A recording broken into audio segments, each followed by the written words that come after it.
गौतम बुद्ध की कहानियाँ आपका जीवन बदल देंगी। गौतम बुद्ध का जीवन हमेशा से हमारे लिए प्रेरणा का स्रोत रहा है। गौतम बुद्ध की कहानियाँ गौतम बुद्धा स्टोरी ने हमें एक ऐसा मार्ग दिखाया जिसमें चलकर हम और आप एक अद्भुत जीवन जी पाएंगे और हमारे बच्चे भी वही सीखकर अपना जीवन सही दिशा की ओर ले जा सकते हैं। गौतम बुद्ध एक महान धार्मिक और आध्यात्मिक गुरु थे। उन्होंने अपने जीवन के दौरान मानवता के दुखों के कारणों का अन्वेषण किया और उन्हें दूर करने के उपाय बताए। उनका जन्म लुम्बिनी नामक स्थान पर 563 BC हुआ था। उनके पिता का नाम शुद्धोधन था और पत्नी का नाम माया था। सिद्धार्थ का बचपन अत्यंत सुखद था, लेकिन एक दिन उन्होंने देखा कि जीवन में दुख और पीड़ा भी होती है। उन्होंने अपने राजमहल और सभी सुख सुविधाओं को छोड़कर मानवता के दुखों की खोज में निकल पड़े। उनके उपदेशों को सुनकर हजारों लोगों ने धार्मिक जीवन की दिशा में कदम बढ़ाया और उन्हें गुरु माना। उनके प्रमुख शिष्यों में आनंद, काश्यप, राहुल, महाकाश्यप और सुबुति शामिल थे। गौतम बुद्ध ने अपने उपदेशों के माध्यम से मानवता को दुख से मुक्ति और सुखी जीवन की प्राप्ति के लिए मार्ग दिखाया। उनका उपदेश चारित्रिकता, तात्कालिकता और मानवता के प्रति दया के प्रतीक था। गौतम बुद्ध का पुत्र राहुल नामक था, जिन्होंने उनके संगीति से वनवास में ही निर्वाण प्राप्त कर लिया। उनके उपदेशों ने एक नए धार्मिक संचार की शुरुआत की, जिसे बौद्ध धर्म के रूप में जाना जाता है। हम सब ने बहुत सी कहानी सुनी है, बुद्धा स्टोरी, और बहुत कुछ सीखा भी है। हमारी ऐतिहासिक भूमि पर कई महान से व्यक्तियों ने जन्म लिया है, जिन्हें हम भगवान के रूप में आज भी पूजते हैं। जबकि वो हम जैसे मामूली इंसान ही थे, उनके पास कोई दिव्य शक्ति नहीं थी, फिर वे भगवान बने क्योंकि वे जागृत और दयालु थे। इस जग में जितने पशु पक्षी थे, उनसे वे बहुत प्रेम करते थे। उन्होंने हमें शांति और अहिंसा का पाठ पढ़ाया। आज ऐसे ही ज्ञानी पुरुष गौतम बुद्ध की कहानी के बारे में हम जानेंगे। गौतम बुद्ध संसार की माया जाल से परे थे और उन्होंने सन्यासी का जीवन चुना, सत्य के मार्ग पर थे। हम सभी के लिए गौतम बुद्ध की ऐसी कहानियां लेकर आए हैं जो कि हमें सत्य, अहिंसा, ज्ञान, इंसानियत और दयालुता का पाठ सिखाती है। महात्मा बुद्ध की इन जातक कथाओं से आपको बहुत कुछ सीखने को मिलेगा। बहुत प्राचीन समय की बात है, एक जंगल था। उस जंगल में मृगरुरु रहता था। उनकी प्रजाति बहुत कम ही देखने को मिलता था।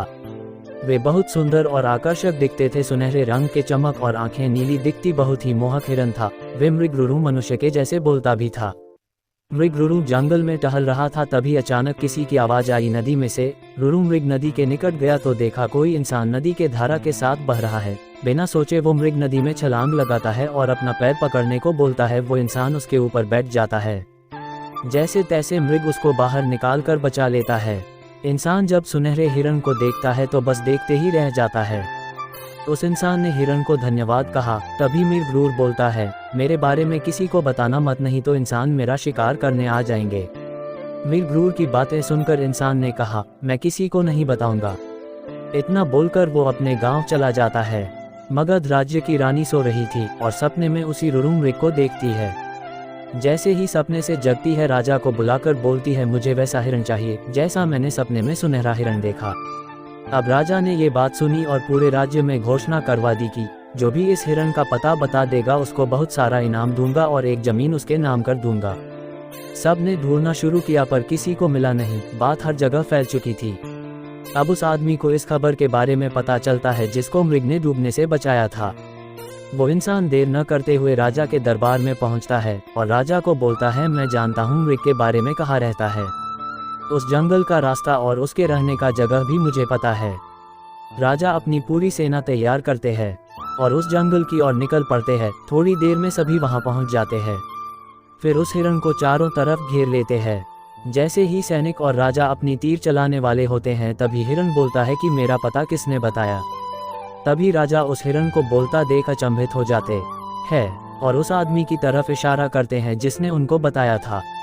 वो हिरन बहुत दुखी होकर बोलता है, सूखी लकड़ी को डूबता देख निकाल दो पर किसी इंसान को नहीं। ऐसा सुन राजा बोलते हैं, क्या मतलब?